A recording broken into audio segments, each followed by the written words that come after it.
guys, welcome to the second lecture of Educatious chapter 2 Acid Bases and Salts class 10th Science.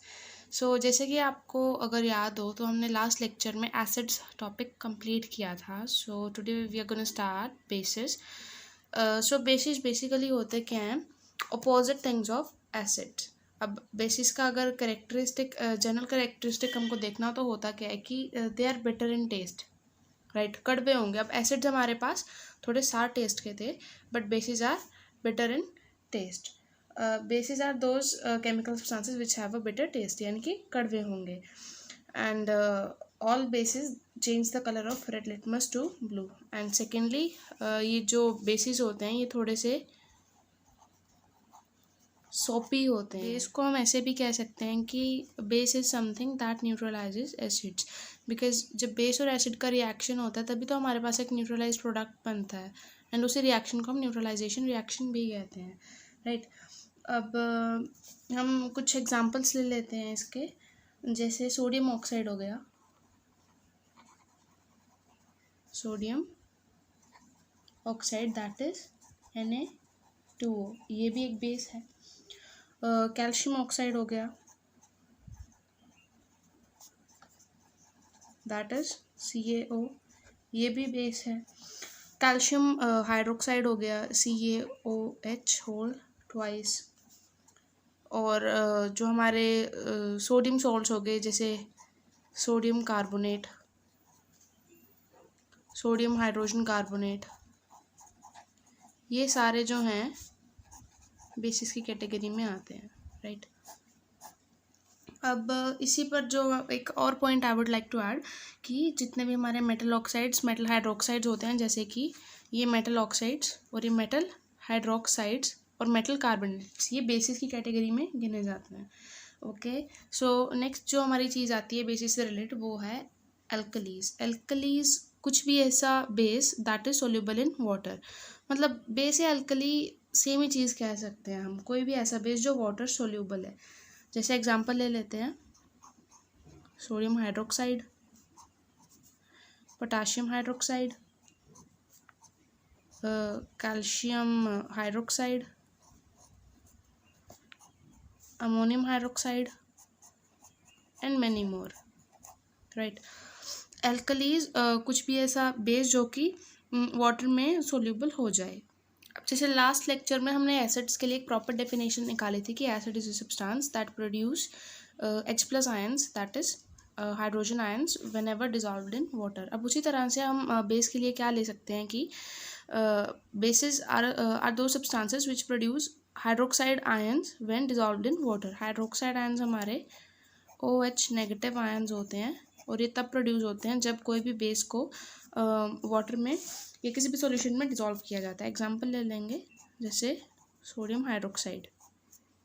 अब sodium hydroxide को हम water में जब dissolve करेंगे तो हमारे पास Na+ के एक्वा सॉल्यूशन में ना, मतलब जो हमारे पास एक्वा सॉल्यूशन है उसमें Na+ आयंस अलग हो जाएंगे और OH नेगेटिव आयंस जो हैं वो अलग हो जाएंगे. अब यहाँ पर OH नेगेटिव आयंस मिल रहे हैं, विच मीन्स कि जो भी हमने डिज़ोल्व किया दैट इज़ अ बेस.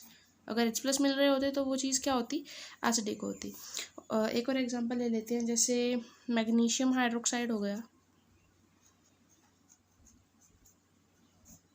इससे अगर वाटर पास करवाएंगे तो हमारे पास क्या बनेगा?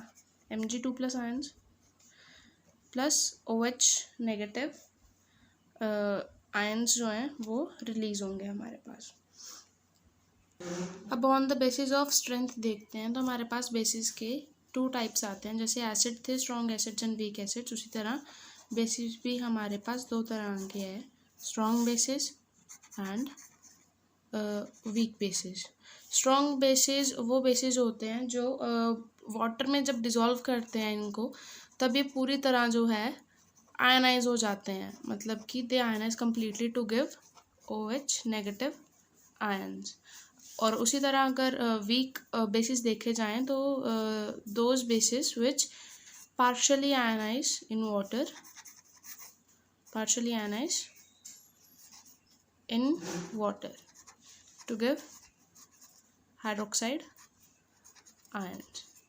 एग्जाम्पल्स की अगर बात करें तो हमारे पास जैसे सोडियम हाइड्रोक्साइड हो गया, पोटाशियम हाइड्रोक्साइड हो गया, ये सारे जो हैं अपने पास इनके जैसे स्ट्रॉन्ग बेसिस आ जाते हैं। और अगर वीक बेसिस की बात की जाए तो वीक बेसिस में हमारे पास अमोनियम हाइड्रोक्साइड हो गया, कैल्शियम हाइड्रोक्साइड हो गया, ये सारे हमारे जो हैं वीक बेसिस हैं।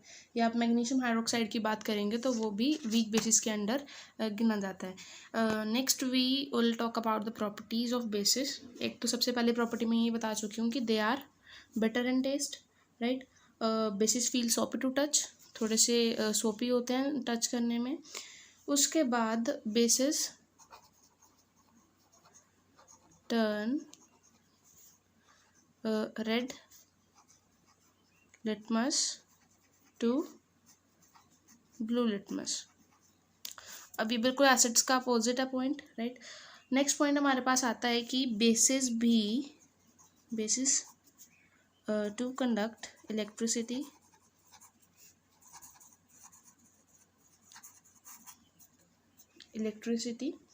इन इट्स बेसिक सॉल्यूशन, राइट। जैसे एसिड्स क्या होते थे, जब आयनाइज होते थे किसी भी सॉल्यूशन में तो फिर वो इलेक्ट्रिसिटी कंडक्ट करना शुरू कर देते थे। उसी तरह बेसिस भी जब आयनाइज होकर OH नेगेटिव यानी कि हाइड्रोक्साइड आयन बनाते हैं तो फिर बेसिस भी इलेक्ट्रिसिटी कंडक्शन शुरू कर देते हैं। अब उसी तरह से bases reacts with, next point है ये, reacts with metals to form hydrogen gas, right. देखेंगे किस तरह से।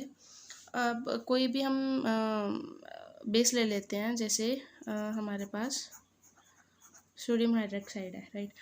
अब सोडियम हाइड्रोक्साइड भी एक बेस है और जिंक जो कि खुद भी एक बेसिक नेचर का जो है एलिमेंट। हमारे पास सोडियम हाइड्रोक्साइड इधर एक बेस है और जिंक एक मेटल है, एलिमेंट है जो कि अपने आप में बेसिक नेचर का है।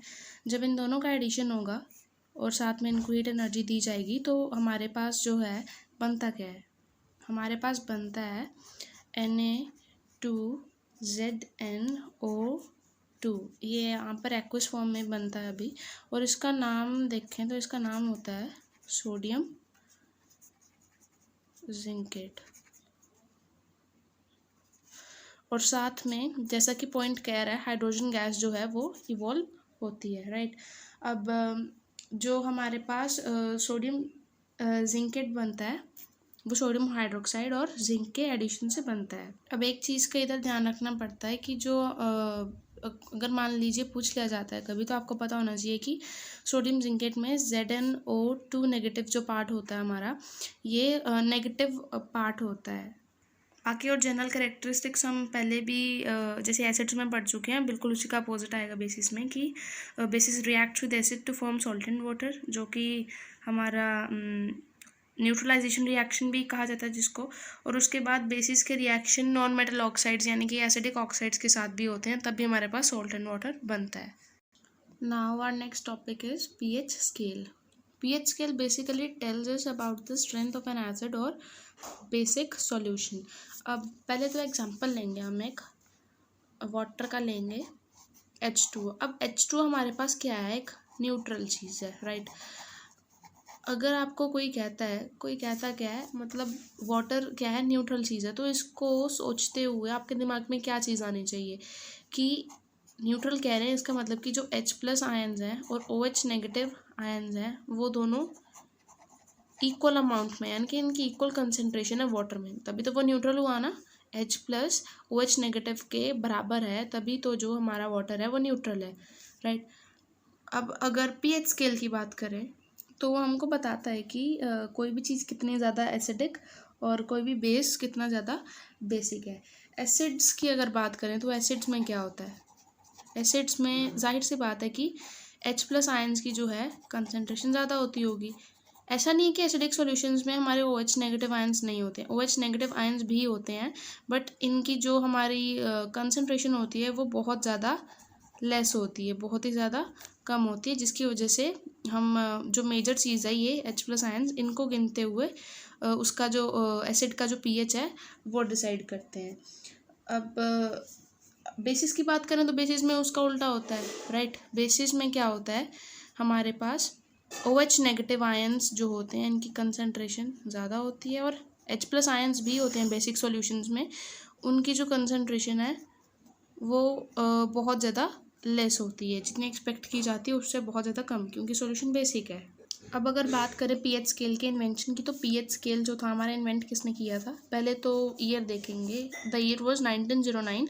In that year Sorensen scientist devised a scale called pH scale. तो पीएच स्केल इन्होंने जो था बनाया था, which basically showed us what is the strength of N acid और बेस। बेसिकली हमको इसमें H+ आयंस और OH नेगेटिव आयंस की जो है कंसंट्रेशन पता लग जाती थी, और इसी के बेसिस पे हम कोई भी चीज़ कितनी ज़्यादा एसिडिक है या बेसिक है वो डिसाइड करते थे। अब नेक्स्ट जो चीज़ आती है वो देखेंगे कि पीएच की फुल फॉर्म जो है वो क्या होती है। पीएच बेसिकली 2 वर्ड से बना है, P एंड H। P का इधर मतलब होता है, मीनिंग होता है potence. Potence means power. Potence जो है एक जर्मन वर्ड है पोटेंस, जिसका मतलब जो है पावर होता है। और दूसरा जो वर्ड है that is H, which means hydrogen ion concentration, right. तो इस तरह से हमारा पीएच जो वर्ड है वो बना है। अब जो एक पॉइंट हम और देख सकते हैं एसिड्स के बारे में, क्या हम पीएच स्केल के बेसिस पे क्या कह सकते हैं कि if a substance having a pH below 7 then the substance will be called as an acid. और उसी तरह अगर देखिए, अगर किसी भी सब्सटेंस का पीएच अबव 7 है तो वही चीज़ हमारी बेसिक कहलाएगी, राइट। और बेसिक चीज़ों के लिए हम और भी मतलब कैसे पीएच को डिफाइन करेंगे कि the more basic a solution is the higher will be its pH. The higher the pH the stronger the. We talk कि how does a pH scale look like. तो उसका पीएच स्केल का जो है कुछ photo या diagram इस तरह का होता है। अब यहाँ पर जो 7 है ये चीज़ जो है हमारी यहाँ जो वैल्यू है वो न्यूट्रल मानी जाती है। अब जैसे वाटर है तो उसका पीएच अराउंड 7 ही है, तो वो चीज़ हमारी न्यूट्रल है। अबव 7 जो हमारी ये चीज़ें आते हैं, तो इधर जो कोई भी चीज़ है दिस साइड मोर एल्केलाइन होती जाती हैं, और इस साइड देखें हमारी चीज़ें मोर एसिडिक होती जाती हैं। इस तरह से जो हमारा पीएच स्केल बताता है कि कोई भी चीज़ कितनी ज़्यादा एसिडिक है और कितनी ज़्यादा बेसिक है। नेक्स्ट हम जिस टॉपिक पे आएंगे वो है यूनिवर्सल इंडिकेटर। कभी कभार इस पे से भी जो है क्वेश्चन बन जाता है। अब पीएच स्केल जो है हमको बता देता है कि कोई भी चीज़ कितनी ज़्यादा एसिडिक या कितनी ज़्यादा बेसिक है। और अगर आप लोगों को याद हो, हमने चैप्टर के बिल्कुल बिगिनिंग में पढ़े थे इंडिकेटर्स, और मैंने उस टाइम कहा था कि यूनिवर्सल इंडिकेटर हम लोग आगे एक टॉपिक पढ़ेंगे। तो इंडिकेटर्स हमारे क्या करते थे, हमको ये चीज़ बता देते थे कि कोई भी चीज़ बेस है या एसिड है, राइट। लेकिन अब जब स्ट्रेंथ की बात आती है तो वो हमें एक जो है पीएच स्केल बताता है। अब कॉमन इंडिकेटर्स हमको रिलेटिव स्ट्रेंथ्स नहीं बता सकते हैं। जैसे हमने लिटमस की बात की थी, मिथाइल ऑरेंज, फिनोफ्थलीन, और हमारे जो ऑल फैक्टर इंडिकेटर्स थे, ये हमको रिलेटिव स्ट्रेंथ नहीं बता सकते हैं किसी भी चीज़ की। वो सिर्फ इतना बता सकते हैं कि कोई भी चीज़ एसिडिक है या बेसिक। अब कितनी एसिडिक है कितनी बेसिक है वो चीज़ हमको सिंपल इंडिकेटर्स नहीं बता सकते हैं, राइट। तो फिर अब जैसे लिटमस है, लिटमस हमें बता सकता है कि जो सल्फ्यूरिक एसिड है और विनेगर है वो दोनों एसिड्स हैं, पर हमको ये नहीं बता सकता है कि दोनों में से ज़्यादा स्ट्रॉन्ग कौन है। ऑल्दो वी नो कि sulphuric acid is much more stronger than vinegar, लेकिन हमको वो सिंपल इंडिकेटर से पता नहीं लग पाता है। लेकिन we can measure the strength that how much or up to what extent thing is acidic और how much the thing is basic। अभी किस चीज़ से हो सकता है, यूनिवर्सल इंडिकेटर से। कोई भी चीज़ कितनी ज़्यादा एसिडिक है या बेसिक है, इसमें यूनिवर्सल इंडिकेटर और पीएच का जो है काफ़ी बड़ा यूज़ है। Universal indicator is a mixture of many different indicators which gives colours at different pH values. अब किसी भी चीज़, कोई भी चीज़ है, राइट, हमको नहीं पता वो एसिडिक है या बेसिक है, हम उसमें यूनिवर्सल इंडिकेटर डालेंगे तो उसके डिफरेंट कलर्स आ जाते हैं। अब उन कलर्स के बेसिस पे हम किसी भी चीज़ का जो है पीएच लेवल डिसाइड करते हैं, राइट। तो उससे हमको पता लग जाता है कि कोई भी चीज़ कितनी ज़्यादा एसिडिक है या फिर बेसिक है। तो अगर देखेंगे यूनिवर्सल इंडिकेटर क्या है, it is a mixture of different indicators. और इससे हम चेक कैसे करते हैं कि कोई भी चीज़ कितनी ज़्यादा बेसिक या एसिडिक है। Universal indicator when mixed with any unknown solution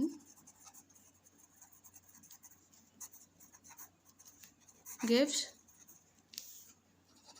different colours, depending कि आपको सॉल्यूशन कोई भी है, मतलब अलग अलग सॉल्यूशंस में अलग अलग कलर्स मिलते हैं। अब ये जो अलग अलग कलर्स मिलते हैं, इन्हीं कलर्स के बेसिस पे हम पीएच स्केल से जो है देखकर कि कलर कैसा है, रेड है, ऑरेंज है, ग्रीन है, येलो है, या फिर ब्लू स्टोन का कलर है, तो हम इस तरह से डिसाइड कर लेते हैं कि कोई भी चीज़ एसिडिक है या फिर बेसिक है। अब नेक्स्ट जो हमारा टॉपिक आता है वो है importance of pH in everyday life. तो डेली लाइफ में हमारा जो पीएच है वो किस तरह से क्या क्या इम्पोर्टेंस लेता है। अब सबसे पहला तो लेंगे कि पीएच एंड डाइजेस्टिव सिस्टम, हमारे ह्यूमन बॉडी में जो डाइजेस्टिव सिस्टम होता है उसमें पीएच का क्या रोल होता है। अब एवरीबडी नोज कि जो हमारा स्टमक होता है उसमें HCl यानी कि हाइड्रोक्लोरिक एसिड जो है पहले से प्रेजेंट होता है टू डाइजेस्ट द फूड। अब कभी कभार होता क्या है कि कुछ ना कुछ अजीब अजीब चीज़ें खाने से, जैसे आपने कुछ फ्राइड खा लिया या फिर खाना ही ज़्यादा खा लिया, तो उसे होता क्या है कि जो स्टमक होता है उसमें जो HCl होता है वो एक्सेस अमाउंट में जो है बनने लग जाता है, जिसकी वजह से हम कहते हैं ना, अगर आपने आर्ट्स में भी सुना हो कि एसिडिटी हो गई, फिर वो इनो वगैरह लेते हैं। तो बेसिकली होता क्या है, वो इनो क्यों दिया जाता है, इनो इज़ बेसिक इन नेचर, जो कि हमारे स्टमक को न्यूट्रलाइज कर देता है, जिसकी वजह से फिर हमारी जो स्टमक में एसिडिटी होती है वो ख़त्म हो जाती है। या फिर अभी मतलब कभी आपने एंटासिड टैबलेट सुनी होंगी, तो वो जो टैबलेट्स होती हैं वो भी क्या होती हैं, बेसिक नेचर की होती हैं, जिनको जो है जब हम इनटेक करते हैं जब उनका, तब क्या होता है, स्टमक में न्यूट्रलाइजेशन रिएक्शन होती है और पहले से जो है एसिडिटी कम हो जाती है। अब being basic in nature, antacids react with the excess acid in the stomach and neutralise it. Common जो हमारे पास चीज़ें होती हैं जिनको हम यूज़ करते हैं to neutralise the acidic thing in stomach, हमारे पास मिल्क ऑफ मैग्नीशिया होता है। सबसे पहले तो मिल्क ऑफ मैग्नीशिया, जिसका केमिकल नेम है मैग्नीशियम हाइड्रोक्साइड। और एक होता है हमारे पास बेकिंग सोडा, घरों में सबके पास होता है बेकिंग सोडा, जिसका केमिकल फॉर्मूला है NaHCO3। अगर किसी को एसिडिटी हो गई है तो इंस्टेड ऑफ इनो अगर ये दोनों चीज़ें भी ली जाए तो हमारी जो स्टमक में एसिडिटी होती है वो न्यूट्रलाइज हो जाती है। अब सेकंड टॉपिक हमारे पास क्या आता है, pH change as a cause of tooth decay. Basically क्या होता है, the bacterias are present in our mouth which break down the sugar to form acids, right. हमारे माउथ में कितना सारे बैक्टीरियाज हैं, we can not even think of. तो होता क्या है, वो जो बैक्टीरियाज होते हैं हमारे माउथ में जो है शुगर का ब्रेक डाउन करवाते हैं। अब टूथ डीके कब स्टार्ट होता है, जब पीएच जो हमारे माउथ का होता है वो बिलो 5.5 चला जाता है। अब पीएच स्केल हमने पीछे पढ़ा था, तो बिलो 7 क्या होता है, एसिडिक चीज़ हो जाती है, और 5.5 के बिलो तो एसिडिक बहुत ज़्यादा हो जाएगी। तो this is because then the acid becomes strong enough to attack the enamel of our teeth and corrode it. corrosion हम समझते हैं कि किसी भी चीज़ का ख़राब हो जाना is known as corrosion। तो जब हमारे माउथ का pH बिलो 5.5 चला जाता है तो बेसिकली जो बैक्टीरियाज होते हैं वो तैयार हो जाते हैं उस एसिडिक एनवायरनमेंट में हमारे टूथ के एनामल को डिस्ट्रॉय करने के लिए। This sets the tooth decay. Though the enamel is made up of calcium phosphate, जो कि बहुत ज़्यादा हार्डेस्ट है, एंड हमारे बॉडी में सबसे ज़्यादा हार्डेस्ट मटेरियल ही कैल्शियम फॉस्फेट है। Although it is very hard, लेकिन जब पीएच जो है बिलो 5.5 चला जाता है तो बैक्टीरिया उस हार्डेस्ट सब्सटेंस को भी जो है, यानी कि कैल्शियम फॉस्फेट की लेयर को भी जो है डिस्ट्रॉय कर देते हैं, जिसकी वजह से जो है हमारा टूथ डीके स्टार्ट हो जाता है। और अब देखा जाए इसकी प्रिवेंशन, कि अगर प्रिवेंशन की बात की जाए तो इसको प्रिवेंट कैसे कर सकते हैं। सबसे पहला तो यही आता है कि tooth decay is prevented by cleaning the mouth thoroughly after having food. अपने जो है माउथ को हमको पूरी तरह थोरली क्लीन कर लेना चाहिए जब भी हम खाना खाते हैं, खाने से पहले। और सुना ही होगा आपने कि we should brush our teeth at least twice a day, right. और जैसे अब हमारा जो है माउथ है बिलो 5.5 उसका pH चला गया है, एसिडिक हो गया है, तो हम टूथपेस्ट वगैरह क्यों यूज़ करते हैं? Because toothpaste are basic in nature. तो जब बेसिक चीज़ हमारे मुंह में जाती है तो क्या होता है, न्यूट्रलाइजेशन हो जाती है। अच्छा, आपने एक्सपीरियंस किया होगा कि जब भी हम ब्रश करते हैं तो होता क्या है, अंदर मुंह में मिर्ची सी लगने लग जाती है, हमको तीखा तीखा लगता है।